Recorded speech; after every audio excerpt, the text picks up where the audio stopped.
धम्ममंगल संस्थेचा आणि जोडलेली चित्तविका ग्रुपचा आणि दीपक सरांचा सगळ्यात आधी आभार मानतो.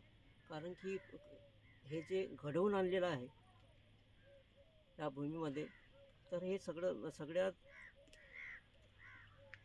दीपक सरांना आणि त्यांच्या मॅनेजमेंटला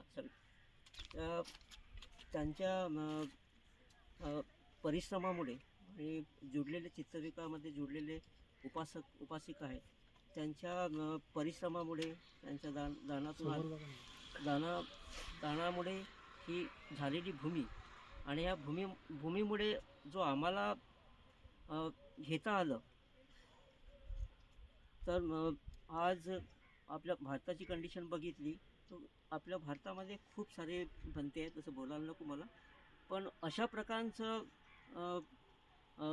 शिबिर आणि अशा प्रकारचे विनय मला बघायला मिळत नाही. मी पुष्कळ विहारात जात असतो बंतीसोबत, माझं पुष्कळ बंतीसोबत कॉन्टॅक्ट पण आहे, पण असे विनय मी अजून बघितले नाही. आणि मी अशा विनय न बघितल्यामुळे मला वाटलं की इथे आपल्या चित्तविका धम्ममंगलमध्ये ॲक्च्युली मानमारमधून विनयशील भंतीचा ग्रुप येत आहे. आधीच सरांनी जे सकाळचं सेशन असते त्या सेशनमध्ये मी जवळजवळ 18-19 महिन्यापासून चित्तविका सेशनला जुळलेलो आहोत. तर सरांनी आधीपासूनच तयारी केली होती आणि त्या तयारीमध्ये आधीच सांगितलं सरांनी की आपण विनयशील भंते जी म्यानमारहून येणार आहेत, तर त्यांच्या नेतृत्वाखाली आपल्याला सावनेर आणि दशशिला, सावनेर आणि सावनेरी आणि दशशिला हे व्हायला आपल्याला चान्स येत आहे. पुण्य कमवायला, पुण्य संपादन करण्याचा आपल्याला वेळ मिळत आहे.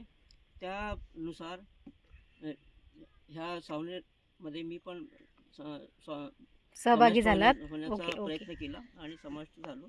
याच्यामुळे मला खूप सारे पुण्य जमा करायला मिळालं.